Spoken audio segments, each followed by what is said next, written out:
유대인들이 예수 믿으면 구원받는다는 이야기를 듣고 매우 충격을 받았어요. 왜냐하면 그게 이해가 안 가는 거예요.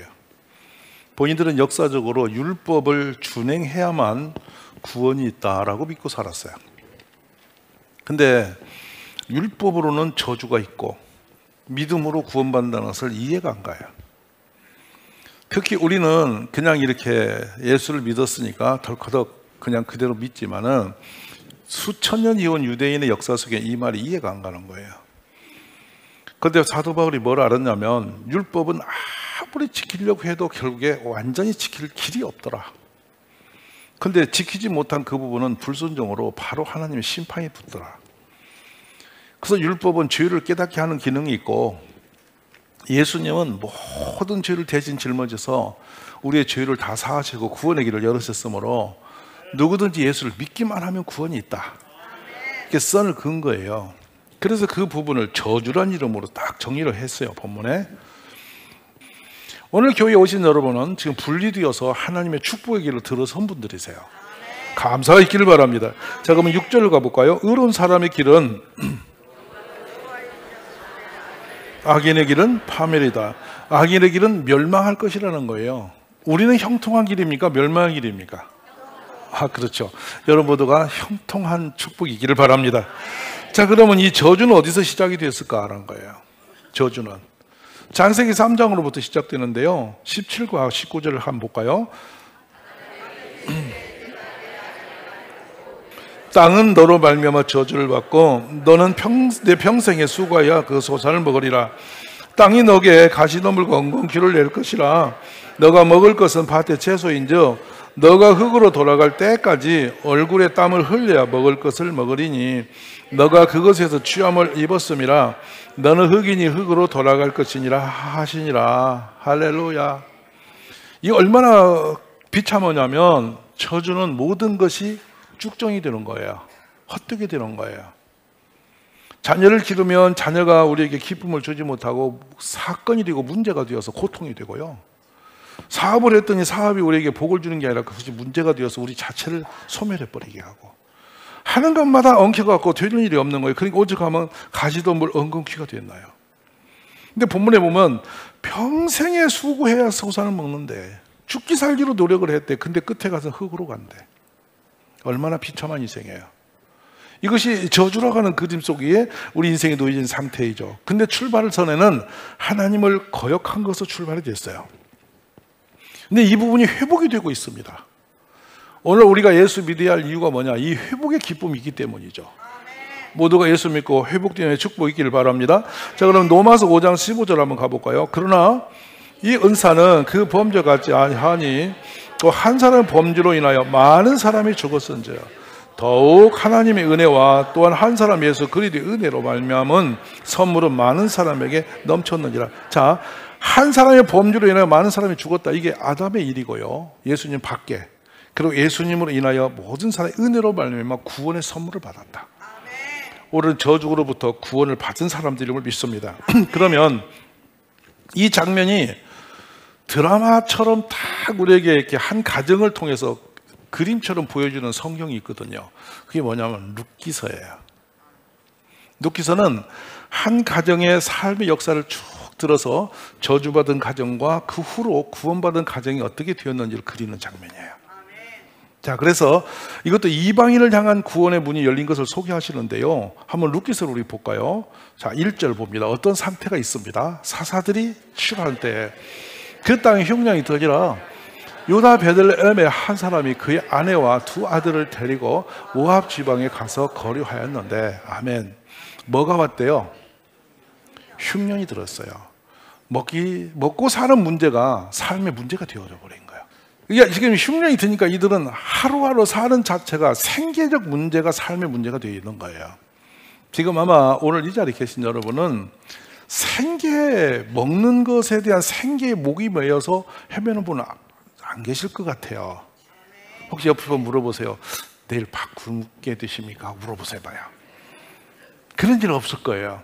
근데 흉년이 드니까 생활 자체의 삶의 문제가 커졌죠. 그래서 이들은 결단합니다. 야, 여기서 못 살겠다.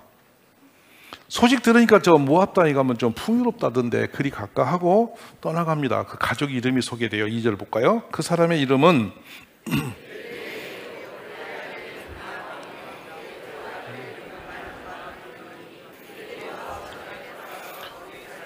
자, 엘리멜렉, 나오미, 말론, 기럨, 유다, 베들레헴, 에브랏 사람. 근데 모압 지방에 들어가서 거기서 살게 됨.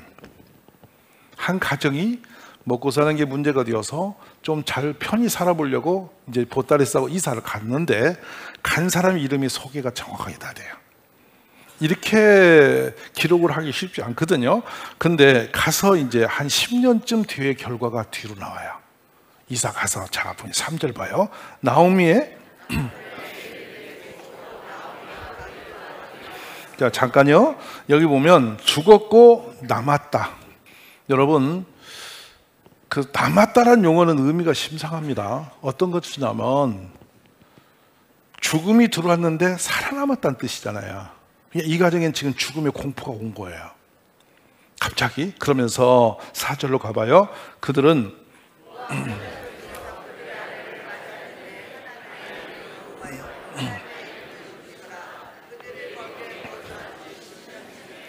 예, 이제 며느리를 들였습니다. 잘 살아야 되겠죠. 세월이 10년이 흘러서 저 돌아보니 5절의 결과가 나와요. 말론과 기럨 두 사람이 다 죽고 죽고 남고 이렇게 정리되는데 함께 떠났던 남성들은 아버지와 두 아들은 죽었고 새로 들인 며느리와 시어머니만 삼았습니다. 3명의 과부만 남았어요. 여기서 들려오는 내용들이 뭐냐면 흉년, 기근, 가난, 이사, 방황, 치명적인 죽음, 그리고 결혼, 그리고 죽고 남고 끝에는 새 여인만 남은 것으로 정리가 마침을 했어요. 이게 여러분 하나님의 품을 떠난 사람들이 살아갈 때 올 수 있는 확률 큰 내용이에요. 조심스러운 내용입니다만은 실체입니다. 하나님 없는 곳은 저주가 있어요. 예수 없는 곳은 저주 있다는 것을 선언하신 거예요. 아멘이세요? 저는 돌아봅니다. 우리 애가 예수님 믿기 전에 어떻게 살았는지를 과거를 돌아보죠. 얼마나 많은 우상 숭배와 가난과 술 주정뱅이, 담배, 폭력, 또 음란, 이건 사람다운 삶을 살 수가 없는 상태가 100년 전에 우리의 모습이었어요. 기억나세요? 제가 그제 어떤 집사님이 저에게 생일 선물로 벤또를 갖고 왔어요. 벤또가 뭐죠? 도시락 좋은 얘기예요. 근데 저는 벤또가 편해요. 어렸을 때 벤또 했으니까. 벤또가 일본 말이에요. 근데 밥을 담아 오는 건데요. 이 밥 담는 속에 동그랗게 그릇이 하나 들어서 거기에 김치를 넣거나 닭광을 넣습니다. 다른 것이 들어갈 일이 거의 없었어요. 저희 시대에. 그런데 이 밥이 보리였습니다. 대다수가. 조금 거기에 쌀이 섞여 있으면 친구들이 이렇게 넘겨다보고 찍어갔어요. 맛있어 보인다고. 근데 그 꽁보리밥 도시락을 싸오지 못한 애들은 점심 그 도시락 까는 시간에 밖으로 나갔어요. 그게 저희들의 성장기에 있었던 대한민국의 모습이에요. 끔찍한 고통이 있었죠. 학교에서 회충약을 주는데 그 회충을 난 걸 전부 골라서 몇 마리 담아다가 조사시켰습니다. 교육청에서. 상상이 되세요? 쇼킹한 일이에요. 그게 어디? 대한민국이에요. 여러분의 어머니 아버지 시대. 상상이 되세요?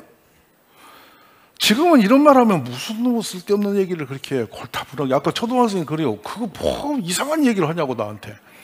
나가다가 오늘 목사님 이상한 얘기를 왜 하냐고. 그런 게 어디 있냐고 그래. 근데 지금 나이 드신 분은 이거 감을 잡을 거예요, 이거. 근데 우리는 그때 우상이 너무 많았어요. 굿과 점치는 것과 여기저기에서 그런 일은 계속되고 있었어요. 근데 그 어두운 땅에 복음이 들어왔어요. 복음이 들어왔는데 처음에는 서양 귀신 왔다고 욕했어요. 글을 알아야지. 글을 알아야지. 무슨 뜻인지 알아야지. 근데 서양의 선교사님들과 예수 믿은 초기의 분들은요, 한글을 모르고 찬송을 불렀어요. 저도 그때 그 교회 다니면서 배워가지고 제가 찬송할 때 되게 힘들어요. 왜냐하면 안 맞아. 속죄함, 속죄함 이렇게 불렀어. 지금 속죄함, 속죄함 그러잖아요. 그냥 부르고 싶은 대로 목사님 부르면 그 교회에 그게 찬송이 된 거야. 근데 저는 그 속죄함, 속죄함 이렇게 배웠어. 변찮는 주님의 사랑과 안 맞아. 근데 지금 보면 낯설어. 그러니까 왜냐, 악보 없이 배웠어요. 근데 중국 가니까 1, 2, 3, 4로 써놓고 부르더라고요. 그만큼 우리는 어리석고 문맹적인 나라였어요. 초등학교 1학년 교실에 가면요, 그때 사진을 보면은 엄마가 뒤에서 애기 기저귀 갈고 1학년이에요. 근데 아들이 앞에서 1학년이에요. 근데 1학년 반에 14살 먹은 형도 1학년, 8살도 1학년이에요. 엄마도 1학년. 이 초등학교 그림을 보면 기가 막혀요. 근데 그곳에 복음이 들어와요. 아멘이죠. 그래서 나중에 성경을 통해서 말씀을, 또 글을 배우고, 교회 가서 성경을 읽다 보니 글을 알게 되었고, 찬송을 부르면서 신문화를 알게 되고, 아, 배워야 사는구나 해서 학교로의 아이들을 가르치고 또 가르쳐낸 것은 기독교의 역사입니다. 고아를 주어다가, 고아원에 주어다가 이 아이를 집에서 아들 삼아서 언더우드 선교사가 기른 사람이 김규식 선생인데, 지금 세계적인 프린스턴 대학에 석사를 만들어서 평화만면회의 하는 파리의 특사로 보냅니다. 고아가 세계적 인물이 되어 기독교의 축복입니다. 그래 계속 예수를 만난 사람들이 사는 방법이 나오는데, 근데 여러분, 이 예수님이 과거에 그런 게 아니에요. 지금도 우리가 찾아오는 방법은 참 미약하게 찾아오시는데요. 자, 한번 봅시다. 룻기서 1장 20절부터 한번 가봅시다. 우리의 형편이 어떤지 봅니다. 나오미가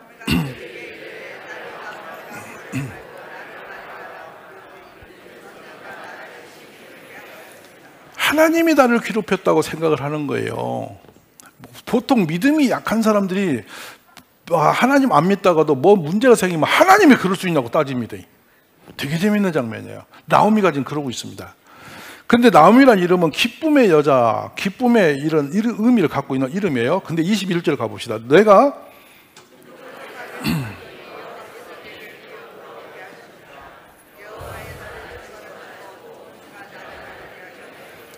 그러니까 그렇게 부르지 마라. 그러면서 풍족했었는데 이제는 완전히 거렁뱅이 됐다. 그럼 22절로 가죠.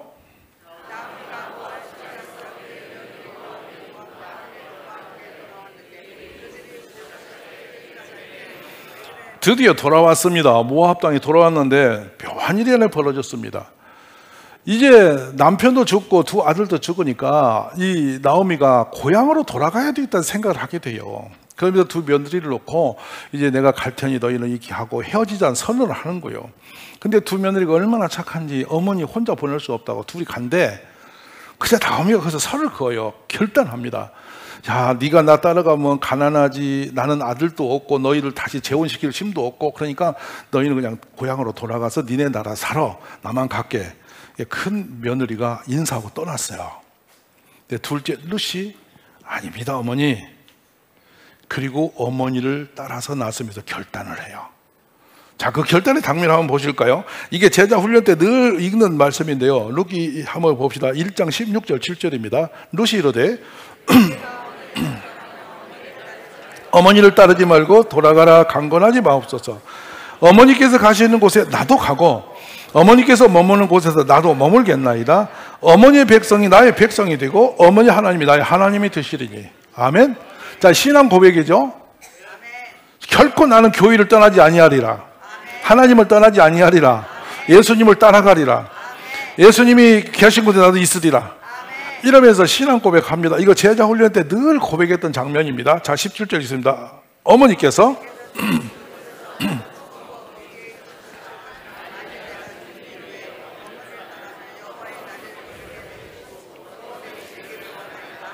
그렇습니다. 저는 이 장면에서 이걸 생각해요. 룻이라는 그 이방 여자가 신앙이 충천해서 내가 하나님의 나라 가 살리라 이런 결단이 그 믿음으로 오지는 않았을 것 같은 분위기. 근데 인간적으로 홀로 모든 걸 버리고 이렇게 떠나는 시어머니의 인간적인 그 마음에 착을 느끼고 따라가지 않았을까. 교회도 그런 분이 많아요. 내가 믿음이 좋아서 교회 선택해서 오시는 분보다는 누구 따라서 교회 가는 경우가 되게 많아요. 특히 한국 교회를 조사해 보면요, 뭐가 나오는지 아세요? 내가 꼭 교회를 가야 구원을 받고 내가 지옥에 안 가고 천국 가라, 이것을 알고 믿어서 결단하고 오신 분이 아직까지 없었어요. 왜 교회 가서 그랬더니 아이 누구 따라와서 어떻게 가다가 튕기니까 이렇게 댕겨서 이렇게 된 거야. 모태신앙은 엄마 때문에 그냥 끌려와서 다녀서 그냥 교회 다녔고요. 아닌 분은 친구 따라 누구 따라 얼결에 따라와서 교회 다녔는데 어느 날 보니까 듣고 보니까 댕기할 것 같아서 다니는 거야. 맞아요, 안 맞아요? 대단해요. 오늘 또 부인 따라서 얼결에 오신 분도 계세요, 여기. 근데 그 부르심이 축복임을 믿으십시오. 감사하시기 바랍니다. 내가 선택한 게 아닌데 덜결에 시어머니가 너무나 안 됐어. 그냥 부인이 혼자 교회 다니면서 여보 교회 좀 가줘 하는데, 아이고 내가 나이 들어서 후회하지 말고 내가 부인이 이렇게 가자 했었는데 이거 말 한번 드려야지 하고 오신 아버지도 계셔요. 아멘 하세요. 근데 그게 하나님이 부르시는 방편이라는 거예요. 근데 더 놀라운 일이 벌어지죠. 이렇게 처량한 여인이 시어머니를 따라왔는데 먹을 게 없어요. 그래서 시어머니 허락을 받고 어디를 가냐면 밀을 베는 추수하는 밭에 갑니다. 노동으로 간 것이 아니라요, 이삭주로 간 거예요. 그런데 신명기가 레위기에서 뭐라 했냐면 하나님의 백성들은 반드시 추수를 하되 떨구라, 이삭을 떨고 놀아요. 우리나라에는 뭐가 있냐면요, 고시래라는 게 있어요. 감을 따면 몇 개 남겨놔요. 산새밥을 남기죠. 들에 가서 도시락을 드실 때는 먼저 던지죠, 먹을 걸. 들에다가 날짐승 먹을 걸 뿌리는 거. 야, 이게 어떻게 성경에서 온 얘기인데 여기서 하는지 몰라. 희한해. 하나님은 약한 자가 먹을 것을 남겨둘 수 있도록 그게 법으로 정해놓으셨거든. 근데 이 룻이 그 타작마다에 가서 이삭을 줍는데 이삭을 많이 줍게 돼. 근데 보니 이 일하는 소년들이 흘려줘. 근데 주인이 왔어. 보아스라는 남자가 오더니 야, 유별나게 더 많이 흘려라. 그래서 저 여인이 많이 주워가게 해라. 그러면서 시원한 냉수도 먹어라. 막 그리고 쉬고 가져가고 싶으면 가져가라. 이렇게 하고 그 주인이 갑자기 여기 은혜를 베풀어. 이게 무슨 장면인지 아세요? 교회에 그냥 머무러 왔는데 어느 날 하나님은 아주 작은 이삭 줍는 거 하나, 작은 기도 하나, 모두가 이웃에서 예배 마치고 나가는데 이래요. 여보세요, 안녕하세요, 반갑습니다, 어디 사세요, 오늘 커피 한잔 하세요. 이렇게 부른 것이 보아스가 부르는 길이라는 거예요. 아멘이세요? 그분하고 사귀면서 그분하고 어울리면서 하나님의 은혜가 점점 커지기 시작하고 하나님의 선물이 임하게 되는 거예요. 믿으시면 아멘 하세요. 제가 이거 기가 막힌 간증을 여기서 하나 하고 싶은 게 있는데, 신입원 2학년을 됐는데요, 대학원에서 제가 학비를 이렇게 육체적으로 벌지 않고 하나님이 주시는 대로 간다. 하나님이 살아계시니까 이걸 주시면 학비나 내 생활을 다 책임지시면 하나님이 살아계신 거고, 이거 학비를 안 주시면 학교 가지 않아도 되는 거다. 가기 싫은 학교를 가니까 그런 머리를 굴리는 거예요. 그러고 이제 학교를 다니는데 2학년 때 5월이 다 되도록 학비 50만 원이 모자라요. 그러면 그 50만 원이 없으면 학교 안 가도 되는 거예요, 내가. 하나님 안 계시는 걸 치고.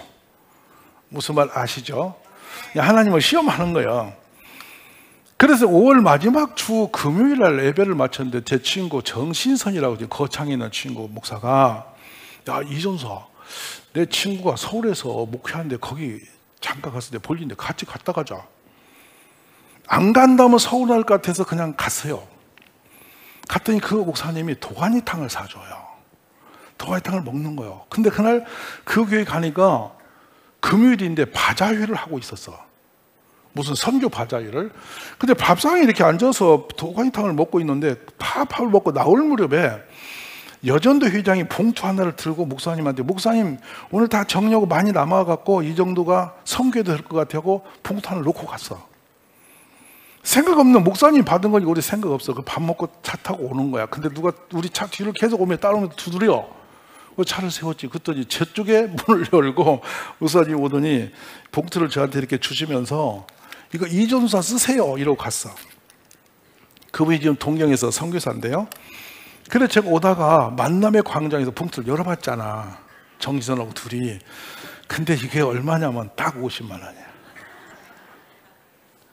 와, 10,000원이라도 더 넣어주면 어디 가? 우리 하나님이 주시려면 좀 100만 원 주시면 안 되는 거야? 딱 50만 원이야. 그러면 이걸 뭐라고 해야 돼? 그냥 목사님이 줬다고 해야 돼? 하나님이 줬다고 해야 돼? 옆에 있는 정인선이가, 야 이전사 너는 하나님이 학도 주셨다? 너는 신학해야겠네. 이 말이 얼마나 이게 희한하게 들리는지 믿기도 하고 이상하기도 하고 믿음으로 감사하기도 하고 묘한 생각이 딱 들어오는 거예요. 우리 주님 여러분을 축복하실 때요, 어느 날 결단하고 신앙생활하고 기도하고 이렇게 다니다가 우연한 것 같은데 우연히 지나가는 사람의 말 한마디가, 누가 차 한잔 대면서 이리 와봐 교회 좀 가볼까? 그것이 하나님이 나를 축복의 길로 부르시는 광경이에요. 아멘이세요? 저는 우리 하나님이 세미한 가운데 음성을 주시고 그렇게 작은 손길 하나 통해서 부르시는 것을 깨달아요. 이게 여러분 모두에게 있었어요. 있었는데 우리는 무심코 지나치는 경우가 많아요. 그 기회를 기억하세요. 그리고 은혜가 있고 앞으로도 큰 복 주실 줄로 믿습니다. 자, 그래서 이 여인이 거기 가서 그걸 명령을 하는 거 보니까 내한테 그 이삭 주는 거, 그 이삭 얼마나 슬픕니까?